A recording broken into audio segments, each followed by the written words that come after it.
सवाल इसका नेक्स्ट जो है वो सवाल 6 का ख 6 का ख में कह रहा है कि पानी की सतह से 14 मीटर ऊपर जहाज के टेक पर खड़े एक व्यक्ति का एक पहाड़ी की चोटी से उड़ने कोण। एक जहाज है, आप इस तरीके से ये मान के चलो, चित्र तो आप कैसे भी बना सकते हैं, आप जहाज का चित्र तो बना नहीं सकते। और इस तरीके से आप पहाड़ी मान लें, ठीक है ना। और पहाड़ी पर क्या दिखा रखा है कि 14 मीटर ऊपर पानी की सतह से 14 मीटर ऊपर है, 14 मीटर ऊपर मान लें, यहाँ से यहाँ तक 14 मीटर मान सकते हैं आप। और एक पानी चोटी का उन्नयन कोण पहाड़ी की आदमी को नगण्य मानते हुए इस तरीके से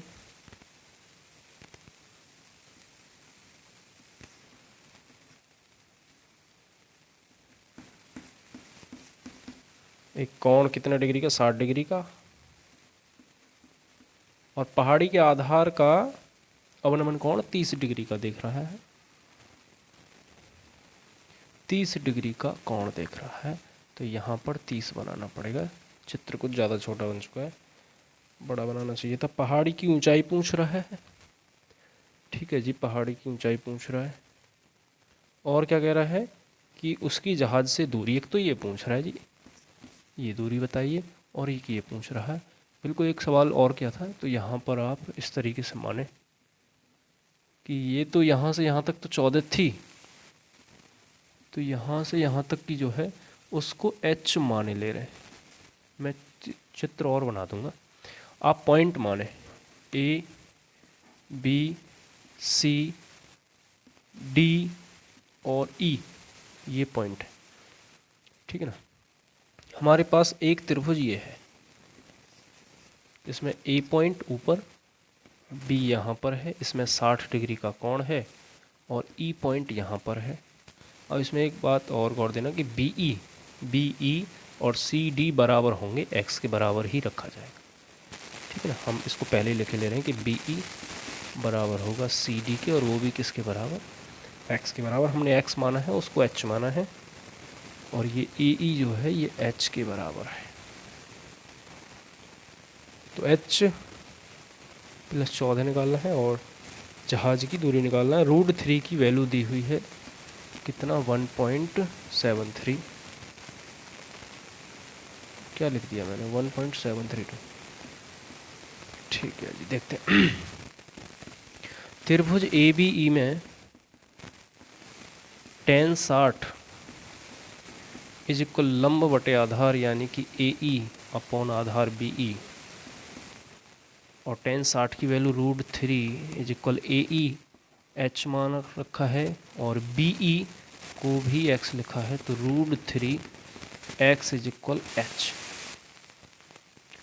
ठीक है जी। इस वैल्यू को यहीं रहने दें, 1 मान लेते हैं। और एक और त्रिभुज BC और D, त्रिभुज BCD में tan 30 इस BE, इस त्रिभुज को भी बनाते हैं, यहाँ B ये पॉइंट एंड C ये पॉइंट एंड D ये पॉइंट, एंगल 30 डिग्री का है, और ये 14 मीटर ऊंचाई है, गौर देना है इसमें। तो tan 30 इज इक्वल लंब यानी कि BC अपॉन CD। tan 30 की value 1 upon √3 is equal BC की वैल्यू 14 अपॉन CD की वैल्यू को x माना था यहाँ पर।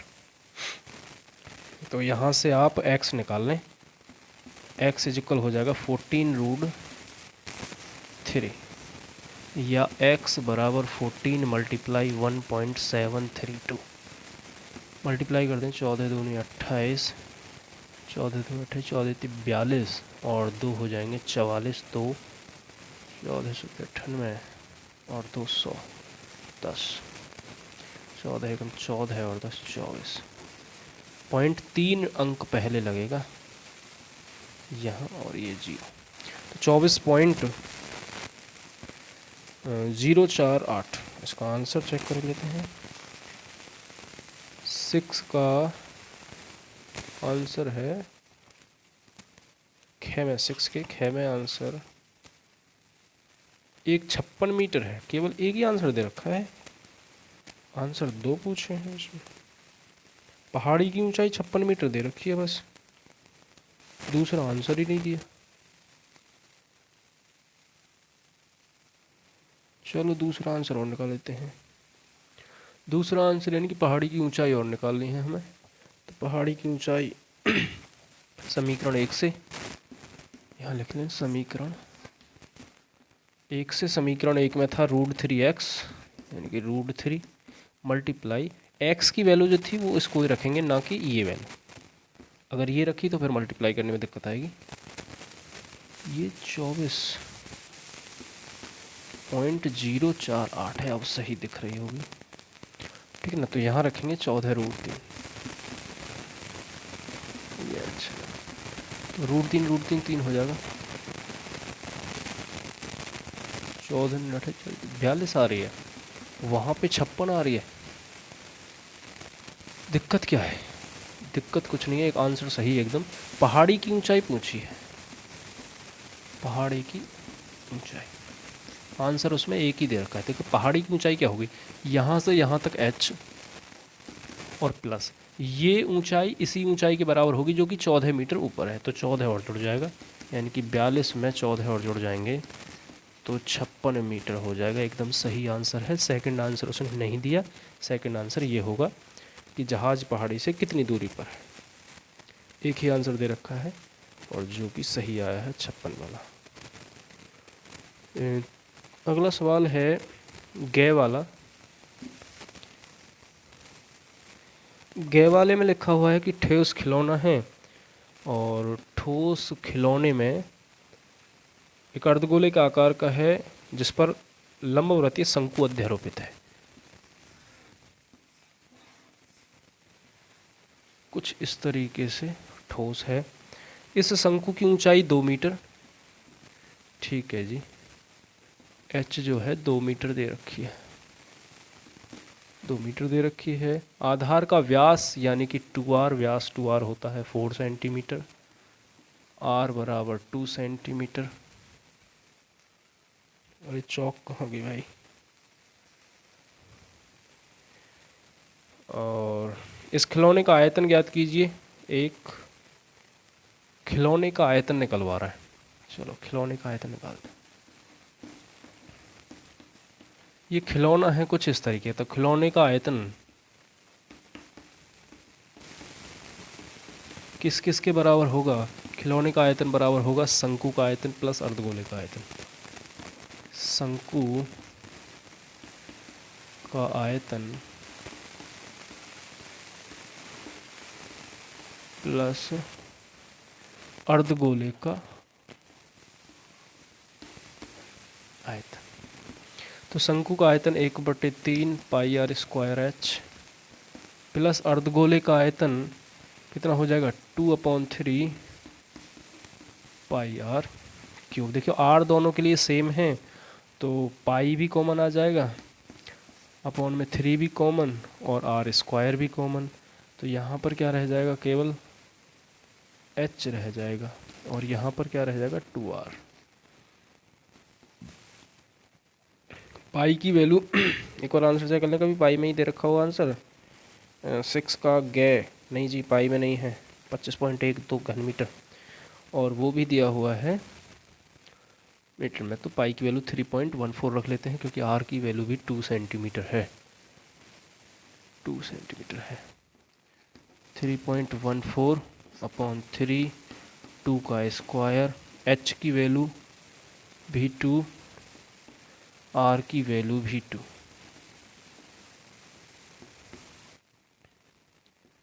तीन 3.14 गुणा 4, 2 + 4, ये गुणा है इंटू नहीं, इंटू है मतलब 14 को 56 और 4 दिया 12 और इसमें गुणा कर दें 6 से, 3 बन जाए 3 2 जा 12.56 मल्टीप्लाई 2 रह जाएगा। इसकी मल्टीप्लाई करने के बाद कितना आएगा, 6 2 जा 12, 5 2 जा 10 और 1 11 पॉइंट 25.12 घन मीटर, ये इसका आंसर होगा। और क्या पूछा था, यदि लंबवृत्तीय बेलन इस घन खिलौने के परिगत हो, वो कह रहा है जी इस खिलौने के परिगत।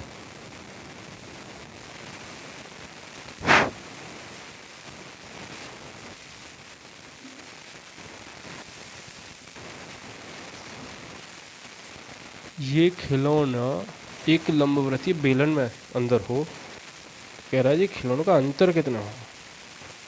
पाई की वैल्यू 1.3 नहीं 3.14 रखिएगा।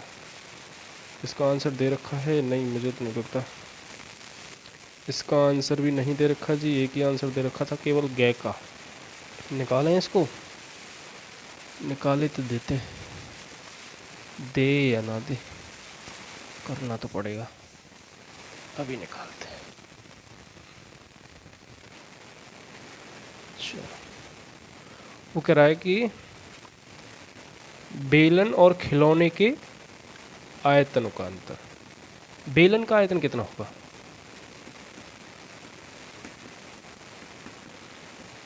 भाई बेलन का आयतन होता है पाई आर स्क्वायर एच। अब देखिएगा यहाँ से यहाँ तक 2 सेंटीमीटर, और इस अर्धगोले के लिए ये भी रेडियस है, ये भी रेडियस है, ये भी 2, तो 2 और 2 4 हो जाएगा। पूरे बेलन की लंबाई कितनी हो जाएगी, 4 सेंटीमीटर।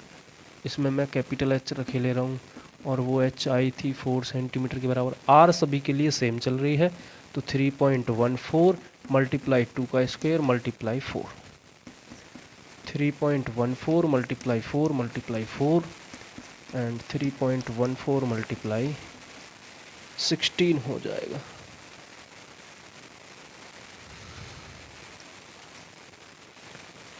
मल्टीप्लाई करें तो कितना आएगा, 16 4 जा 64, 16 और 6 हो जाएंगे 22, 2 48 और 2 हो जाएंगे 50 पॉइंट। ये और आयतन है तो मीटर क्यूब में ही आएगा, मुझे लग रहा है वही आंसर दिखे था। खैर आंसर तो 25.12 ही था, पहले ही हमने निकाल लिया था। अंतर निकालना है, अंतर जो निकालना है वो बेलन का और खिलौने का। तो बेलन का आयतन है ये, माइनस खिलौने का आयतन है 25.12, और जब माइनस करेंगे तो 24 में से 12 जाएंगे तो 12, और 50 में से 25 जाएंगे तो 25। भाई क्या सवाल बनाया है, हाँ जी। पूरे खिलौने का आयतन भी वही, अंतर भी वही, बढ़िया सवाल है जी। गहरा सवाल और इसमें क्या दे रखा है, गणित में प्राप्तांक हैं, विद्यार्थियों की संख्या है।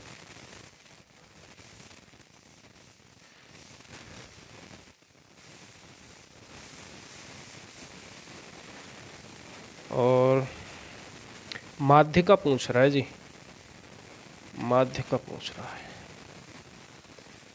चलिए, प्राप्तांक हैं और संख्या भी दे रखी है। विद्यार्थियों की संख्या जो है ना, वो नंबर ऑफ स्टूडेंट, वो f है, बस हमें तो बस इतना पता है। प्राप्तांक यानी कि वर्ग अंतराल 0 से 10 से 20 से 30 से 40 और 40 से 50 से 60 से 70। और ये बारंबारता जो दे रखी हैं 2, 10, 12, 15, 13, 8 और 4। माध्यिका के लिए आपको संचयी बारंबारता की ज़रूरत पड़ेगी, और संचयी बारंबारता आप बनाएं तो 2, 12, 12, 12, 24, 24, 15 कितने हो जाएंगे 39, 39 और 13 कितने हो जाएंगे 52 ही होंगे। 52 और 8 60 और 4 हो जाएंगे 64। तो सिग्मा एफ नहीं लिखकर हम लिखेंगे एन, वो आ रहा है 64। ठीक है जी। और 64/2 निकालना है हमें, n/2 निकालना होगा। n/2 जो होगा वो 64/2 यानी कि 32। और 32 हमें संचयी बारंबारता में चेक करना है, वो जाएगा यहाँ पर। 24 के बाद है और 39 से पहले है, इसका मतलब है कि इस वाली निम्न सीमा में जाएगा। तो जो छोटी वाली सीमा होगी वो L होगी, ये F होगी, संचयी बारंबारता उससे ऊपर वाली होगी। और एक H की ज़रूरत और पड़ती है। माध्यिका का फॉर्मूला जो होता है वो m बराबर L+N/2 - CF/F मल्टीप्लाई H। तो L भी है, N/2 भी है, CF भी है, F भी है, H नहीं है। H जो होता है वो प्राप्तांकों का अंतर होता है, वर्ग अंतराल का अंतर। सभी में 10-10 का अंतर है। वैल्यू रखो 30 + 32 - CF 24 बटे F जो आई है वो 15 है और गुणा में 10 आ जाएगा। तो 30 + 32 - 24 जो होगा वो कितना है, 8 बटे 15 गुणा 10। 5 दूनी 5 दिया, 30 + 16 बटे 3 और 30 + 3 पंजे 15.3 थे, 5.33। इसको जोड़ेंगे तो 35.33 इसकी माध्यिका आ रही होगी। आंसर 35.33। ठीक है जी, बिल्कुल सही है। और सवाल नंबर, अब तो सारे ही अच्छे सवाल हैं।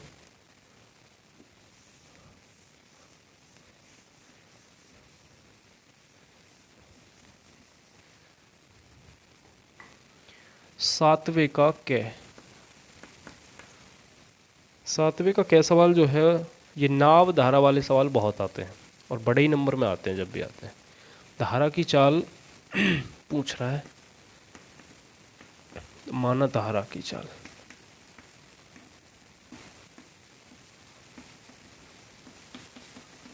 x किलोमीटर प्रति आवर। नाव की चाल दी हुई है,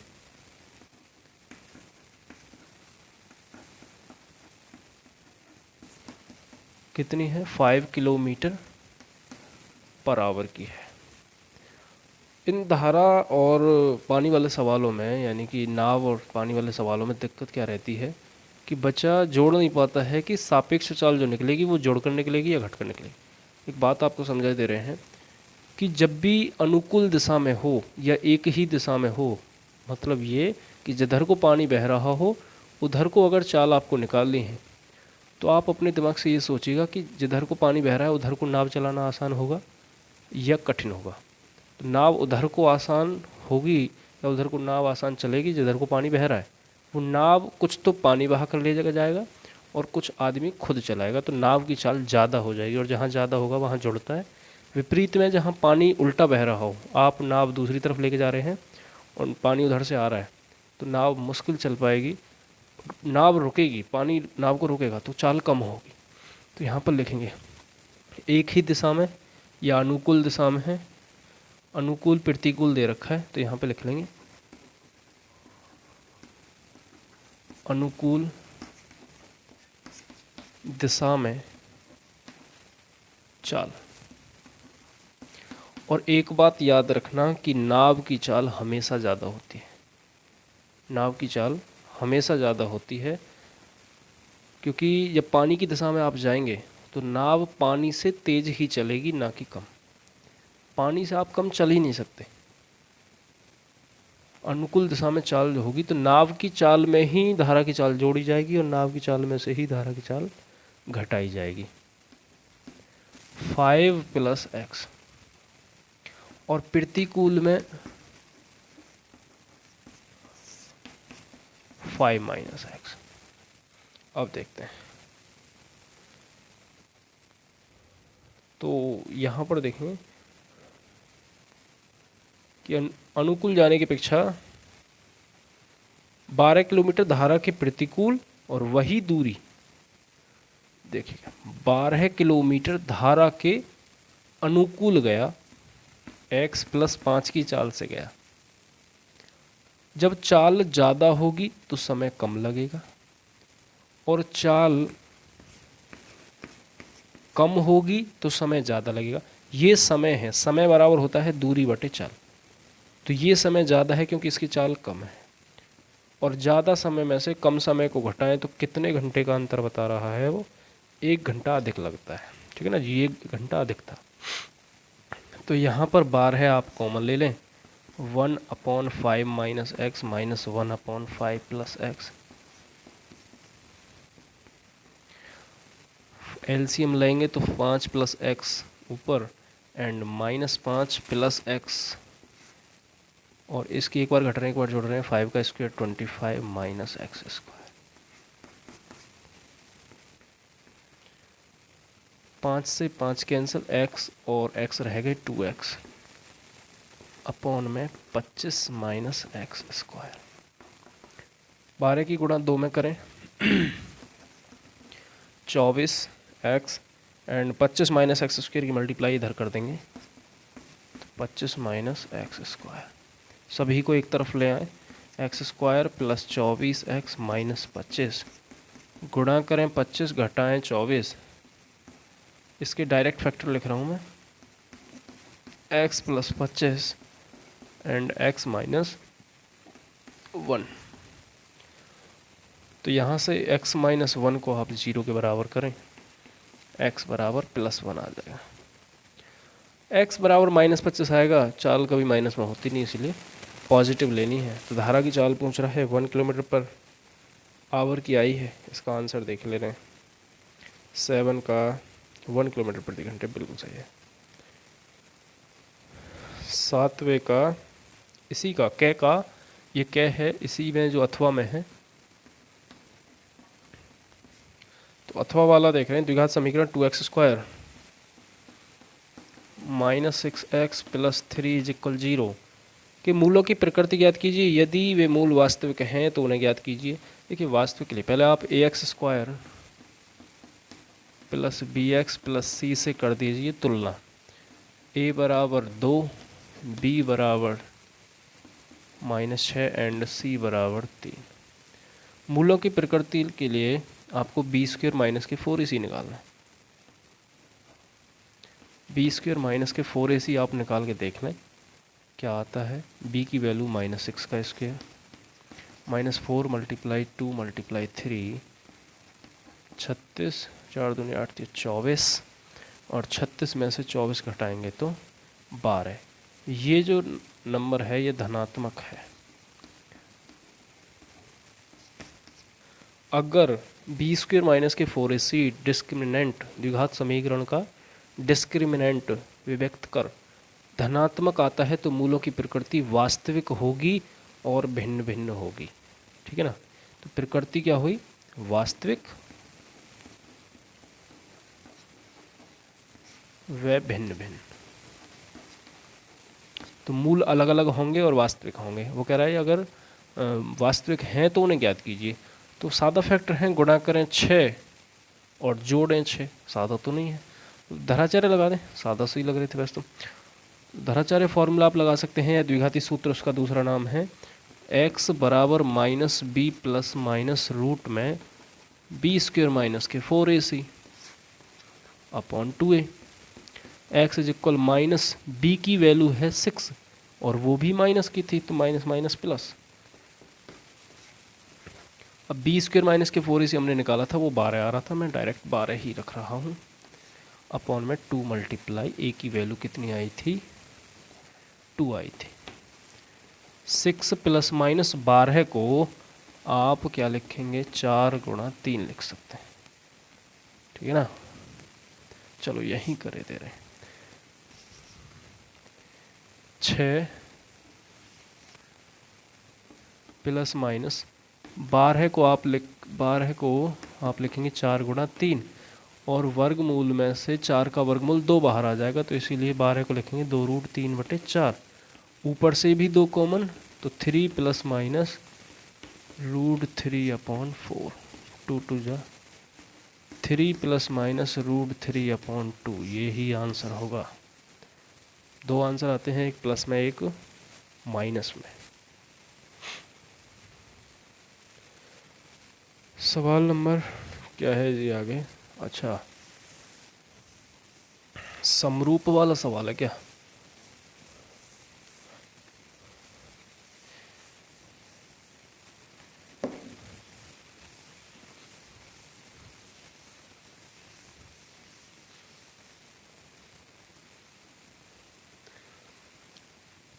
अच्छा जी, 7 का ख है कोई क्वेश्चन, उसमें एक चित्र दे रखा है।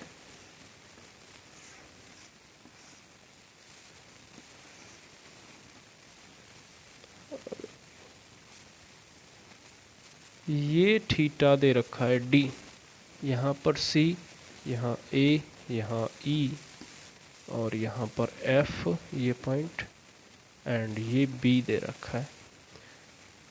अगर जी BD लंब है, ये चिन्ह लंब का होता है AC पर।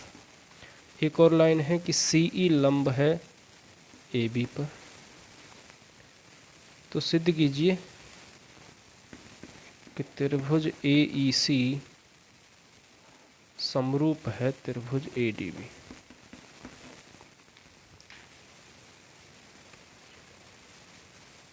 ओ AEC, AEC, अच्छा ये त्रिभुज इस त्रिभुज के समरूप दिखाना है। यहाँ पर भी है, सॉरी यहाँ पर नहीं है, ये है, बिल्कुल होगा ही जी। और ये 90-90 डिग्री के एंगल हैं, ये 90-90 डिग्री के एंगल है, क्योंकि ये समकोण है, लंब डाले गए ना। तो समरूप के लिए आपको दिखाना पड़ेगा। देखो, त्रिभुज AEC व त्रिभुज ADB में समरूपता प्रमेय लगा दो, कोई सी भी प्रमेय का मतलब ये नहीं कि आप पहले आपको सिद्ध करके दिखाना पड़ेगा। देखो एंगल A जो है, एंगल AEC इसके लिए और ADD इसके लिए भी सेम है। तो एंगल A बराबर एंगल A हो जाएगा एक तो, और एंगल D और एंगल ये नहीं है। एक बात सोचें, जब लंब डाला जाता है किसी लाइन पर, इधर 90 बना है तो इधर भी तो 90 बनेगा, क्योंकि एक लाइन के एक ओर का कोण 180 होता है। आप सोच सकते हैं इधर 90 है तो इधर भी क्या होगा, 90 होगा। ठीक है जी।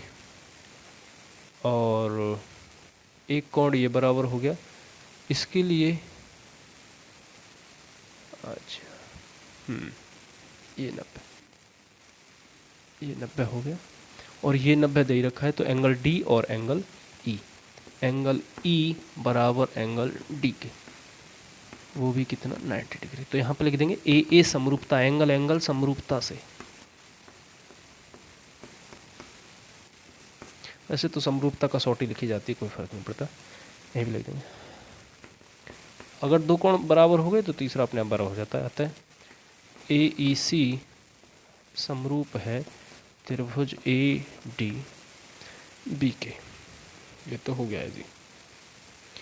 सवाल है एक और, समबाहु त्रिभुज ABC में एक समबाहु त्रिभुज दिया हुआ है जी।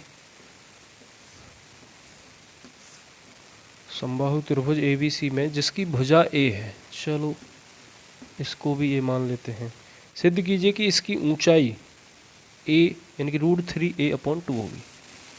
ये जो हाइट है ये √3a/2 दे रखी है। तो इस हाइट को निकालने के लिए आपको क्या करना पड़ेगा, ये यहाँ से यहाँ तक A था, तो ये a/2 होगी, ये ऐसे ही ये A भी a/2 होगी। तो हमारे पास एक ट्रायंगल है ये वाला, जिसमें आप पाइथागोरस प्रमेय लगा सकते हैं। पाइथागोरस प्रमेय से, ठीक है ना। कर्ण का स्क्वायर, यानी कि जो हाइट आप मान रहे थे कि हाइट निकालनी है, तो हाइट का स्क्वायर बराबर होगा इस वाली साइड के। नहीं, कर्ण तो यार ये है, मैंने तो गलती कर दी, कर्ण तो A है, हाइट निकालनी है, प्लस आधार है a/2 का होल स्क्वायर।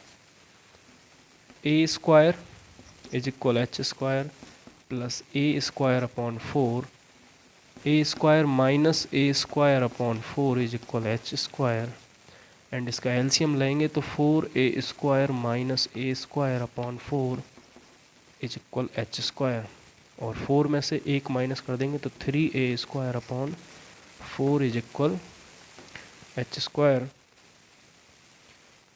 और 3a स्क्वायर अपॉन 4 पर स्क्वायर रूट आएगा तो h रूट 3 ऐसा ही रहेगा, a का स्क्वायर हट जाएगा और 4 का स्क्वायर 2। ये ही इसका आंसर होगा। हाँ जी, इसका आंसर भी सही है। एक लास्ट सवाल और रह चुका है, उसको और कर लें। एक लास्ट सवाल है कि त्रिभुज ABC की भुजा AC पर, त्रिभुज ABC की भुजा एक त्रिभुज माने ले रहे हैं, ABC की भुजा AC पर एक बिंदु D इस प्रकार है कि देखिए ACB कोई D बिंदु है तो ये लाइन तो मिलानी पड़ेगी ज़रूर। पहले भी एक सवाल ऐसा कर रखा है कि कोण ACB ये कोण बराबर है ABD के इसके। ठीक है जी, क्या कह रहा है वो, त्रिभुज ABC समरूप दिखाना है, तो समरूप के लिए इन दो त्रिभुज को ही ले लेते हैं, त्रिभुज ABC व त्रिभुज ADB में।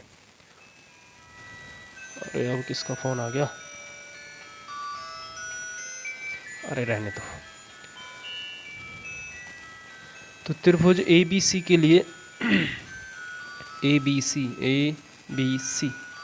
इस त्रिभुज में C कोण, एंगल C बराबर है ADB के लिए ये वाला एंगल B के, ये दोनों आपस में बता रखे थे पहले से ही, और आप गौर दें तो AB और C इस बड़े वाले त्रिभुज का A कोण और ABD के लिए भी A कोण दोनों के लिए बराबर है। तो यहाँ पर लिख देंगे AA समरूपता, AA समरूपता से, तो यहाँ पे लिखेंगे कि त्रिभुज ABC समरूप है त्रिभुज ADB। लास्ट सवाल कंप्लीट।